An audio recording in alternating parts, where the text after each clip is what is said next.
전도함이 설득력 있는 제 말로 하지 아니하고 다만 성령의 나타나심과 능력으로 하여 너희 믿음이 사람의 지혜에 있지 아니하고 다만 하나님의 능력에 있게 하였노라. 아멘.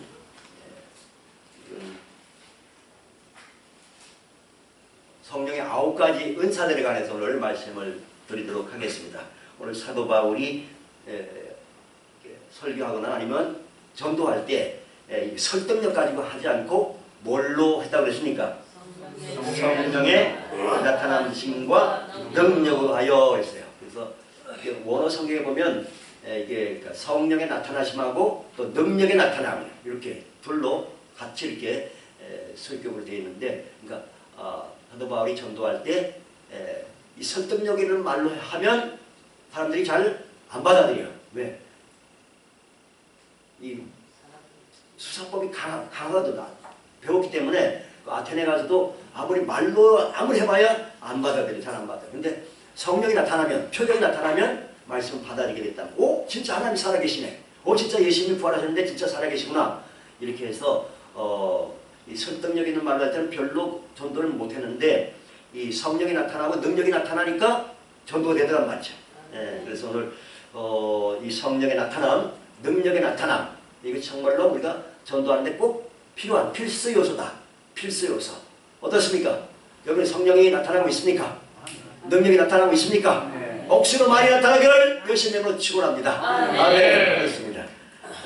이게 성령의 그 9가지 은사 중에 예언이 있어요. 예언 은사 있죠? 예언 은사. 제가 지금 예언을 한 거예요. 예언한 거예요. 성령의 나타나시가 능력이 나타나시니 억수로 막히려 합니다. 이렇게 말했단 말이죠. 이게 예언의 은사란 말이에요. 예언. 나중에 예언의 은사가 뭔지 더 자세히 말씀드리도록 하겠습니다. 자,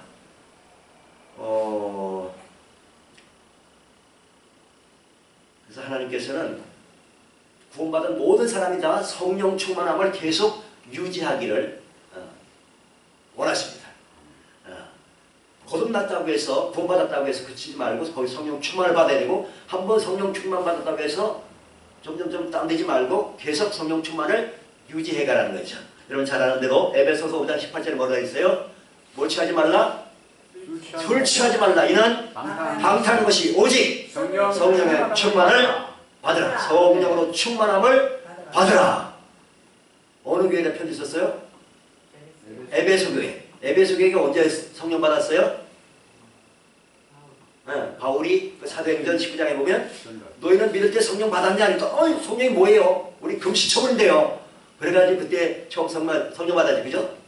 안수하니까 방언도 하고 예언도 하고 한 12명인가 성령 받았잖아요. 그리고 나서 한 10년 이상 지났어요. 10년 이상 지난 후에 쓴 편지가 바로 이 에베소서란 말이에요. 같은 에베소 교회에다 편지 쓴 거예요. 근데 보니까 이 편지 쓴 거 보니까 에베소 교회 성도들이 성령 충만 안 하고 무슨 충만했다? 술 충만했다. 아마 술 취하는 사람도 좀 있었던 것 같아. 내 친구들 중에도 장로들인데 장로들이 맨날 술 먹은 얘기만 하고 있었어요. 그러면 안 되는 것입니다. 술 취하지 말고 오직 성령의 충만을 받아야 되는 것입니다. 아멘. 그렇습니다. 자, 근데 이제 이 성령의 은사들이 고린도전서 12장에 9가지가 나와요. 그리고 또 다른 데에 나오는데 로마서 12장에도 7가지가 나오고, 그래서 성령의 은사가 몇 가지냐? 어떤 사람들 10몇 가지, 어떤 사람들 20가지가 넘다 이렇게 말을 하는데, 하여튼 그건 나중에 보기로 하고, 기본적으로 로마서 12장에 성령의 은사들 7가지 나오는데 뭐냐면, 첫째 거기 예언의 은사, 이게 고린도전서 12장에 나오는 같은 예언의 은사가 똑같은 나오고, 그 다음에 섬기는 은사가 있고요. 그 다음에 가르치는 은사, 그 다음에 위로하는 은사, 구제하는 은사, 다스리는 은사, 긍휼을 베푸는 은사, 이런 은사들이 로마서 12장에 나오고, 오늘 주로 다룰 내용은 고린도전서 12장에 나오는 9가지 은사를 한번 살펴보도록 하겠습니다. 고린도전서 12장으로 한번 넘어가 보겠습니다. 고린도전서 12장에 4절부터 보면 제가 읽어드릴게요.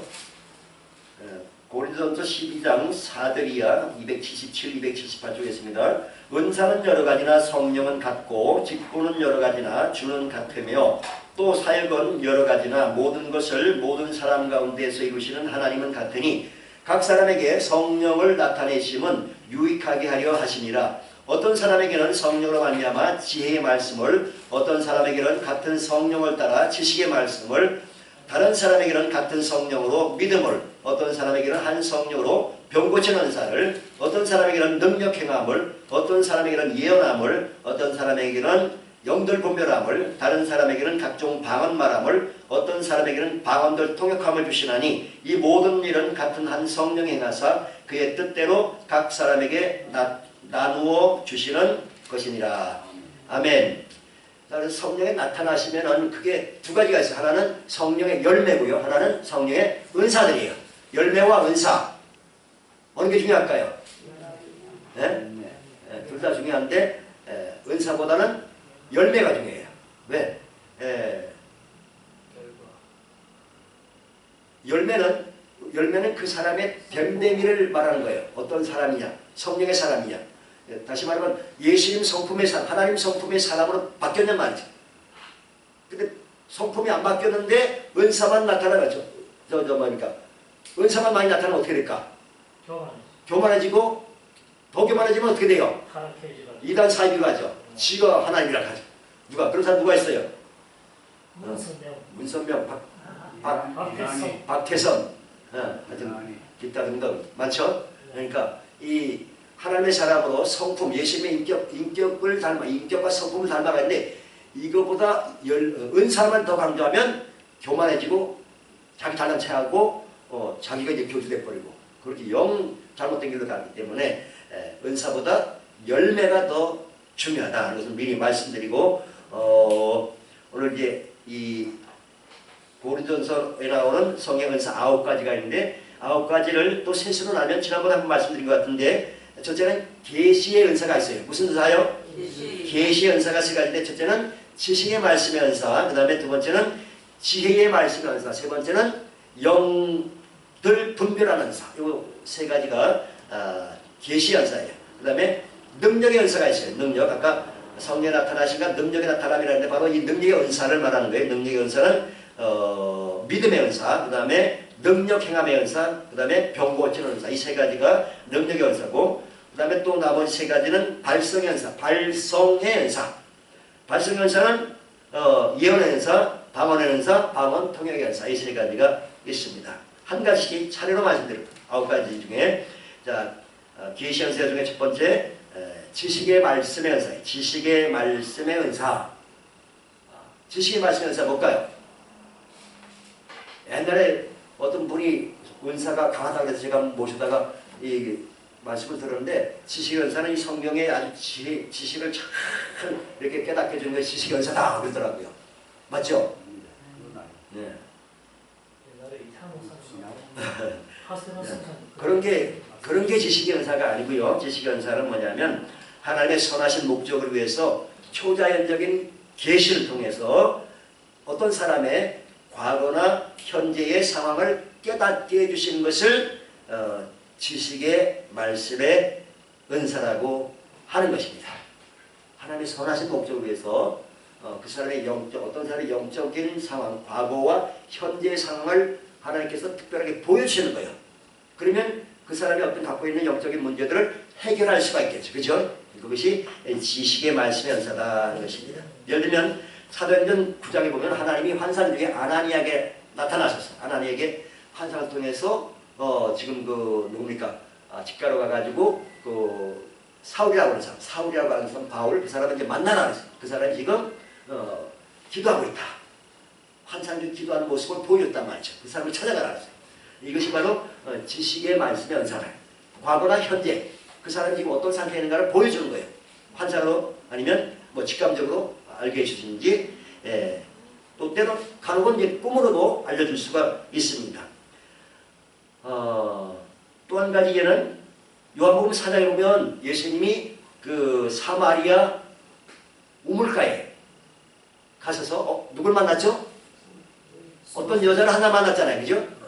그런데 예수님이 그 여자 대화하는 중에 너는 남편 5인데 지금 있는 남자도 네 남편이 아니다. 어떻게 하셨습니까? 이게 바로 지식의 말씀의 은사, 지식의 말씀의 은사. 그 사람이 어떻게 살았고 현재 상태는 어떤 거를 확실히 깨닫게 해주는, 직감적으로 깨닫든지 환상으로 깨닫든지 꿈으로 깨닫든지 이렇게 깨닫게 해주시는 은사가 지식의 말씀의 은사다 하는 것입니다. 이게 열리면 좋겠죠, 그죠? 지식의 말씀 은사 열려가지고 그 사람 창피절하고 안 열리는 게 아닙니다. 제가 딱 보니까 좀 뭐가 이상한데 그래가지고 딱 까버리면은 그런 건 은사로 하는 게 아니니 그건 하나님한테 큰 책망만 죄입니다. 전에 어떤 사모님이 그 남편이 40일 금식 하다가 하여튼 돌아가셨는데 돌아가기 전인가 하여튼 만났는데 쳐다보는데 막 째려보더라고. 막 째려봐. 왜 저렇게 째려보더라. 이 은사에 대해서 잘 몰라서 잘못 알아서 그렇게 하는 것 같아. 쫙 째려다 보면 뭐 투시가 되는가? 투시가 되는가? 하여튼 투시라는 은사는 없습니다. 하여튼 지식의 말씀의 은사죠. 두 번째, 지혜의 말씀의 은사. 지혜의 말씀의 은사. 그러니까 이런 은사를 받는 사람은 입이 무거워야 돼. 절대 발설하면 안 돼. 절대 누구한테 누가 어디에 구렁이를 봤다 하든지 뭐 그런 얘기를 막 퍼뜨리면 절대 안 돼. 입을 딱 조심해야 돼. 정말 조심해야 돼. 이 은사를 주신 거는 어떤 사람을 무너뜨리거나 교회를 무너뜨리라고 주시는 것이 절대 아닙니다. 그죠? 그거는 막 사탄을 쏘는 것이 하나님의 성령의 은사. 성령의 은사는 사람을 세우려고, 고치려고, 일으키려고, 덕을 세우기 위해서 은사를 주시는 겁니다. 이걸 명심해야 됩니다. 절대 어떤 걸 여러분이 봤다고 막 떠들면 안 됩니다. 아멘? 절대 떠들면 안 됩니다. 두 번째 지혜의 말씀의 은사는 어떤 하나님의 선하신 목적을 위해서 초자연적인 계시를 보여주시는데 이거는 뭘 보여주시는 거예요? 미래의 상, 미래에 일어날 일들을 보여주시는 거예요. 미래에 어떤 일이 일어날 것을 보여주시는 은사를 뭐라고요? 지혜의 말씀의 은사라 이렇게 일컫는단 말이죠. 그래서 그 아나니아 얘기 나오지만 사도행전 9장 15절에 보면 하나님께서 아나니아를 통해서 이 사울이 나중에 이제 바울이 되지만 사울이 앞으로 어떤 큰 고난을 받고 그 이방인들을 위해서 복음의 빛으로 이렇게 사역할 것을 아나니아에게 보여주셨단 말이죠. 그래서 가서 안수해가지고 이제 그 깜깜이 눈이 닫혔으니 눈이 열리고 또 하나님의 성령 받고 이렇게 하나님의 크게 쓰임받는 그런 앞으로 일어날 일들을 환상을 통해서 아나니아에게 보여주셨어요. 이것이 바로 이런 것이 지혜의 말씀의 은사다. 그러니까 차이점, 지식의 말씀 은사하고 지혜의 말씀 은사 차이점 뭐예요? 초자연적인 계시를 보여주는데 지식의 말씀은 과거와 현재를 보여주는 거. 지혜의 말씀 은사는 미래를 보여주는 거예요. 세 번째는 영분별, 영들 분별함의 은사입니다. 영분별을. 그래서 뭐 꿈을 꿨든지 아니면 환상을 봤든지 아니면 어떤 예언을 한다든지 그것이 과연 어디서 왔냐? 하나님의 영으로부터 온 건가? 마귀의 영으로부터 온 건가? 분별해야 됩니다. 꿈을 꿨다고 다 하나님께부터 온 게 아닙니다. 또 예언을 한다고 해서 그것도 다 하나님께부터 온 것이 아닙니다. 꿈이든지 예언이든지 환상이든지 반드시 분별해야 돼요. 하나님의 영인가? 마귀의 영인가? 이제 영분별은 성령의 은사로서 나타난 영분별의 은사가 있고요. 또 한 가지 영분별인 이거는 말씀을 근거로 해서 어떤 사람의 생각이나 말을 분별하는 그런 영분별이 있어요. 차이점. 우리 보통 지금 한세기에서 배우는 이 영분별은 말씀을 기초로, 말씀을 근거로 해서 이 말씀에서 벗어났는가 안 벗어났는가 그거를 기준으로 하는 것이고 이 영분별의 은사는 성령의 역사인가 아닌가를 분별하는 거예요. 그래가지고 사도행전 16장에 보면 어떤 점치는 소녀가 그 사도 바울 일행을 따라다니면서 막 뭐라고 그랬잖아요. 이 사람들은 하나님의 구원을 전파하는 그런 사람이다 막 그랬잖아요. 그러니까 사도 바울이 와, 니 잘하네. 너 울지 않았지? 칭찬해줬나요? 아니죠. 귀신 쫓아내버렸잖아요. 그죠? 네. 그래서 미혹의 영들이 얼마든지 있고 미혹의 영들이 넘어간 사람들이 그 이단 사비 신천지교라든지 하나님의 교회 안상홍주의라든지 이런 이단 사이비 빠진 사람들이 대부분 다 이 미혹의 영에 속은 거예요. 그리고 또 가짜 거짓 기적들도 많이 일으킨단 말이죠. 그러니까 성령 충만한 사람만 기적이 나타나는 게 아니고 무당들도 기적을 일으키잖아요. 그죠? 또 중중에도 고승 아주 고승들도 기적을 일으키잖아요. 옛날 뭐 서산대사 사명대사 뭐 기적을 일으키잖아요. 그죠? 중들도 기적을 일으키란 말이에요. 그러니까 기적 출애굽할 때 모세만 기적을 일으킨 게 아니고 거기 바로의 술사들도 기적을 일으키잖아요. 그렇죠. 물이 막 피가 되기도 하고 뱀이 막 나무가 뱀이 되기도 하고. 그러니까 이 영적 세계에서 하나님께 속한 사람도 기적을 일으키지만 마귀에 속한 사람도 기적을 얼마든지 일으킬 수 있단 말이죠. 이거를 잘 분별을 못하면 기적이라니까 저거 진짜인가 보다 따라가면 망하는 길을 간단 말이에요. 이해되셨어요? 네. 가짜가 많으니까. 네 번째는 능력의 은사 중에서 믿음의 은사, 믿음의 은사. 이 믿음의 은사는 뭐냐면 우리가 구원받는 믿음을 말하는 것이 아닙니다. 특별한 믿음, 특별한 다시 말하면 산을 옮길 만한 믿음. 고린도전서 13장에 보면 그 산을 옮길 만한 모든 믿음이 있을지라도 그렇게 표현하죠. 산을 옮길 만한 믿음, 특별한 믿음이에요. 특별한 믿음. 예를 들면 이런 거예요. 사도행전 3장에 보면 베드로와 요한이 그 미문을 지나가다가 그 안전뱅이에 있었잖아요. 그죠? 거기 예수님도 제자들하고 거기 지나갔을 때 전에. 근데 그냥 놔뒀어요. 근데 지금 베드로와 요한이 지나가면서 뭐라 그랬어요? 나 우리를 주목하라. 우리한테 현찰은 없다. 돈은 없다. 근데 우리가 너한테 줄 게 있다. 그게 뭐냐? 나사렛 예수 그리스도로 일어나 걸으라 하고 손을 잡고 일으키니까 우와! 번쩍 일어났어요. 40년 동안 한 번도 못 일어났다는데 이런 놀라운 기적이 나왔죠. 네, 이런 것이 바로 특별한 경우에 해당하는 믿음의 은사다. 믿음의 은사. 여러분 잘 아는 기도응답을 가장 많이 받은 조지밀러 같은 경우 이런 믿음의 은사가 역사하지 않았는가 싶은데 하여튼 수천 명, 수백 명, 수천 명까지 구하들 먹이도 입혀야 되는데 오늘날 진짜 돈 하나도 없고 먹을 양식도 하나도 없는데 어떤 그 빵 공장 사장인가 하여튼 새벽에 하여튼 자꾸 기도가 나와 터져가지고 기도하는데 성령께서 역사하시고 저 교환에 빵을 갖다 줘라. 그래가지고 아침에 뭐 다 차려놨는데 먹을 게 하나도 없어. 빵도 없고 우유도 하나도 없고 빵이 왔어. 아침에. 그 다음 또 조금 있다가 그 우유를 실은 무슨 달구지가 뭐 지나가다가 고장이 나버렸어. 고장이 그 고치려면은 이거 뭐야 우유 통도를 다 내려야 돼. 그래가지고 보니까 고아원에 있어. 이거 좀 드십시오 하고 그렇게 그런 하여튼 희한한 방식으로 하나님이 먹을 거 입을 거 뭐 마실 거 하나님 다 보내셔. 그렇게 고아들 길렀고 또 어떤 재미있는 간증도 있는데 미국에서 어떤 교회가 산 밑에다가 예배당을 건축했는데 이게 건축 허가가 나려면 그 주차장이 있어야 돼. 주차장. 근데 바로 그 예배당 뒤에는 엄청 가파른 이 야산이 있는데 와 이거 어떻게 해? 성경에 보니까 너희가 믿음이 있으면 이 사람들을 옮겨 바다로 던져지라 하면 옮겨진다 그러잖아요. 그죠? 믿음만 있으면. 그래서 기도합시다. 그렇게 기도한다면 이 산이 없어져야 되는데 어떻게 하면 좋습니까? 하나님은 믿음을 달라고 이렇게 기도했는데 어느 날 전화해서 전화회사에서 전화가 가지고 목사님 우리가 여기 지금 저기 그 늪지대에다가 건물을 건축해야 되는데 그 늪지대를 좀 흙을 갖다가 매립을 해야 되는데 어디서 흙을 날 데도 없고 여기 딱 보니까 요 야산 요 예배당 뒤에 있는 야산을 저 흙을 파다가 메꾸면은 참 재질도 모래 돌이 잘 성분이 딱 맞는 것 같아요. 그래서 했으면 좋겠는데 허락해 주시겠습니까? 할렐루야.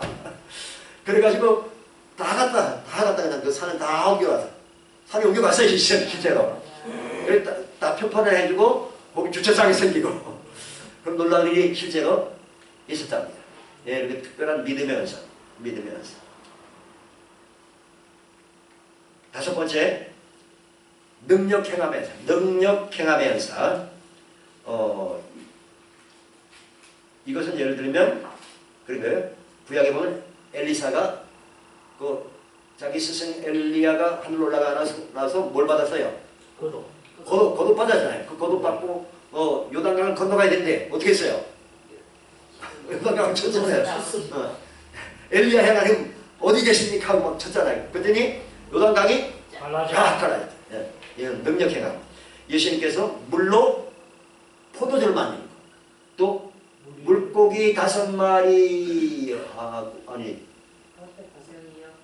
떡 5개 하고 물고기도 말이죠. 오병이 여러 5,000명 남자만 5,000명 이상 먹인 그런 일들 이런 것들 능력 행하는 은사다. 이런 오병이어 역사가 예수님 때만 있던 게 아니고 지금도 일어나고 있대요. 제가 들었는데 그 하이디 베이커라는 그 여성 사역자가 있는데 이번에 아프리카 사역하는데 이런 오병이어 역사가 일어났다. 놀랍죠? 능력 행함의 은사다. 6번째 병 고치는 은사. 병 고치는 은사. 우리가 배운 대로 병 고치는 은사는 두 가지가 있습니다. 하나는 표적으로 나타나는 것. 마가복음 16장 17절 뭐라 되어 있죠? 믿는 자들에는 이런 표적이 있다는 곧 그들의 이름으로 귀신 쫓아내며 세방을 말하며 뱀을 집어 올리며 무슨 동을 마시라 해를 받지 병든 사람에게 손을 얹은 즉 나으리다. 이거는 모든 믿는 자에게 해당하는 표적으로 나타나는 표적으로 병 고치는 것이고, 또 하나는 이제 특별한 은사로 성령의 은사로서 병 고치는 그런 능력이 나타나는 것을 병 고치는 은사다. 이렇게 두 가지가 있다.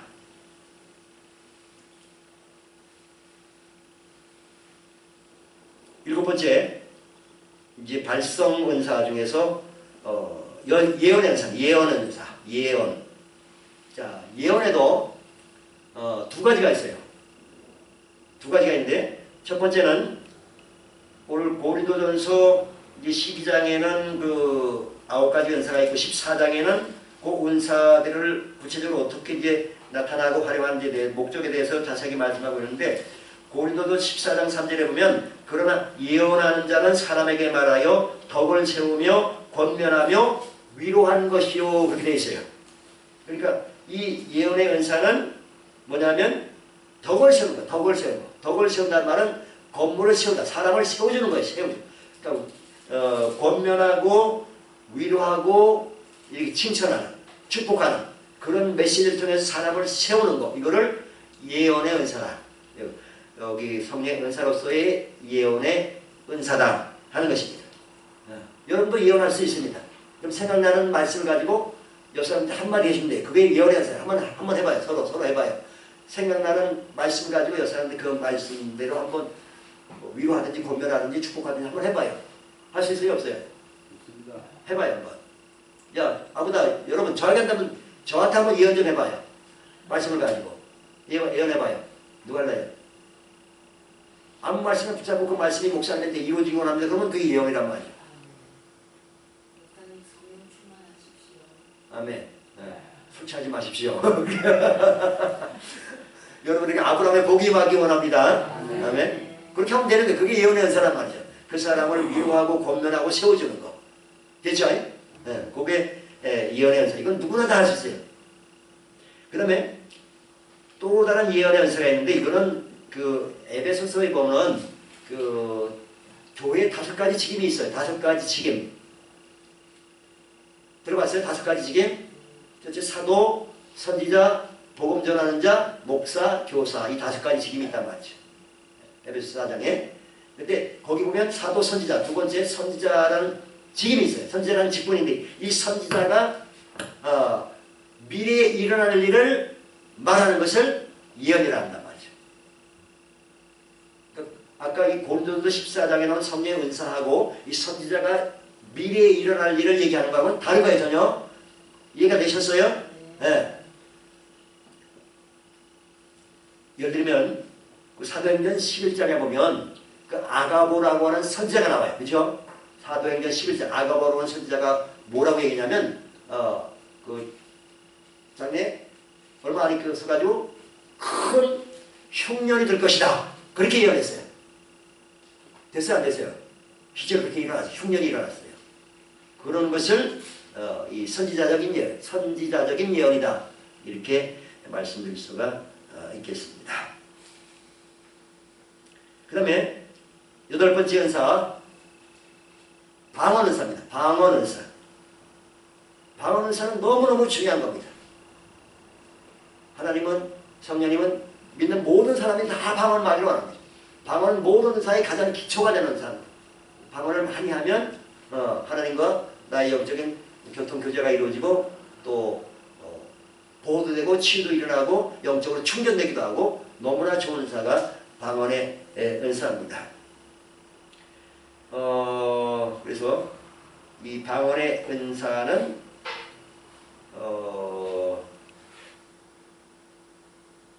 이거는 방언의 은사는 불신자들을 위한 표적이에요. 불신자, 예수님 안 믿는 사람들이 보고 방언으로 말하네. 이상한 사람들이네. 하나님이 살아계신가? 이상한 말 하네. 또 그걸 나중에 통역도 하고 그러니까. 그 다음에 또 방언 중에는 이 영의 비밀로 말하는 영의 비밀 방언이 있고 또 외국어 방언도 있어요. 외국어 방언.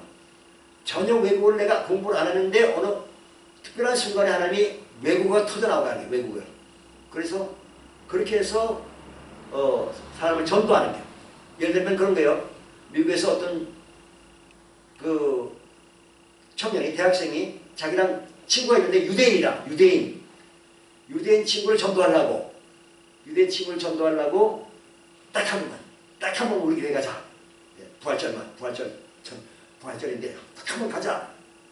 그러니까 절친 관계니까 거절할 수가 없잖아. 근데 한 번만 더 가자. 나 유대인이라서 안 가는데 한 번만 가주겠다. 그래서 예배드리러 데리러 갔는데 하여튼 어떤 순서든지 어떤 아줌마가 일어나서 막 이상한 말을 막 하는 거예요. 이상한 말은 무슨 말이냐? 히브리어래. 히브리어로 막 쏴나한 거예요. 근데 다 몰라. 다 못 알아듣는데 이 유대인은 알아듣는 거야. 뭐라 하냐? 방언도 말하는데 히브리어를 말하는데 너는 왜 내가 그리스도인 걸 안 믿느냐? 그렇게 말하는 거야. 그렇게 자꾸 말하는 거야. 그래가지고 이 유대인 청년이 예배 다 마치고 나서 담임 목사님 찾아가가지고 혹시 이 교회에 우리 히브리 말을 잘하는 사람이 있습니까? 물어보니까 아니 그런 사람 없는데요. 아니 아까 예배 중간에 어떤 여자가 일어나가지고 유창하게 히브리 말로 이렇게 얘기를 하는데 어떻게 된 일입니까? 그러니까 아니 그 여자는 학교도 가난해가지고 학교도 제대로 못 나왔다. 히브리어는 전혀 못한다. 근데 성령의 역사가 가져가지고 히브리어가 나온 거예요. 왜? 그 유대인 청년 전도하려고, 구원하려고. 그렇게 하나님께서 역사하신 거예요. 이런 것이 바로 외국어 방언. 내가 한 번도 안 배우는 언어인데 외국어가 터져나오는 거예요. 전도하는 상황에서. 그런 경우가 있다. 그래서 이 방언의 은사는 불신자들을 위한 표적이다. 고린도서 14장 22절에 보면 이렇게 되어 있어요. 그러므로 방언은 믿는 자들을 위하지 아니하고 믿지 아니하는 자들을 위한 표적이다. 믿지 않는 사람들을 위한 표적이 바로 방언이다. 이렇게 고린도전서 14장 22절에 기록되어 있습니다. 마지막으로 방언 통역. 방언 통역 은사 받으신 분 혹시 있습니까? 없어요? 방언 통역 은사도 좀 나왔으면 좋겠는데 14장 26절에 보면 고린도서 14장 26절 그런즉 형제들아 어찌할까 너희가 모일 때에 각각 찬송시도 있으며 가르치는 말씀도 있으며 계시도 있으며 방언도 있으며 통역함도 있나니 모든 것을 덕을 세우기 위하여 하라. 공동체, 교회 공동체의 덕을 세우기 위해서 이런 방언도 하고 방언 통역도 하라. 그렇게 말씀하신 것입니다. 오늘 9가지 성령의 은사들을 짤막하게 말씀드렸는데 혹시 질문 있습니까? 질문 다 이해가 됐습니까?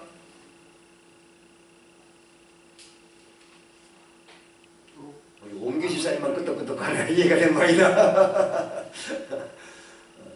그들은 방언 중에 통역하는 거 있잖아요. 근데 방언은 하나님하고 내 얘기를 비밀이 아니라 하는 거 있잖아. 아무도 못 알아듣는 거. 그러면 통역을 하면 그거는 비밀이 아니잖아요. 그 성령께서 하신 거니까. 성령께서 하신 거니까. 방언 중에 또 다른 방언이 있다. 다른 방. 헤테로스로 해가지고. 요거는 지금 영의 비밀 방언 말고 외국 방언 말고. 그 두 가지 외국어 방언하고 영의 비밀 방언 두 가지. 네, 네. 그 한세계 그 왕수 목사님은 헤테로스로 해가지고 또 다른 방언이 있다. 그게 그 두 가지, 그 두 가지. 표적 방언이나 민족 방언 네. 두 가지. 네? 표적 방언, 민족 방언. 자 결론. 우리 삶 속에서 우리가 전도하는데 꼭 필요한 것이 바로 성령 충만이다. 성령의 나타남이다. 능력의 나타남. 나를 통해서 성령이 나타나셔야 된다. 능력이 나타나셔야 된다. 성령의 나타남은 첫째는 열매로 나타나고 열매. 그래서 이 고린도전서 12장하고 14장이 은사장이잖아요. 은사장. 근데 그 중간에 13장은 무슨 장이에요? 사랑장이에요. 사랑장. 그래서 가장 고린도서 12장 31절에 보면 너희는 더욱 큰 은사를 사모하라. 내가 또한 가장 좋은 길을 너희에게 보이라 하세요. 가장 좋은 길. 그게 바로 고린도서 13장이란 말이죠. 네, 뭐예요? 은사가 나타나고 사용할 때 반드시 사랑으로 해야 된다. 사랑으로 하지 않으면 아무 소용이 아무.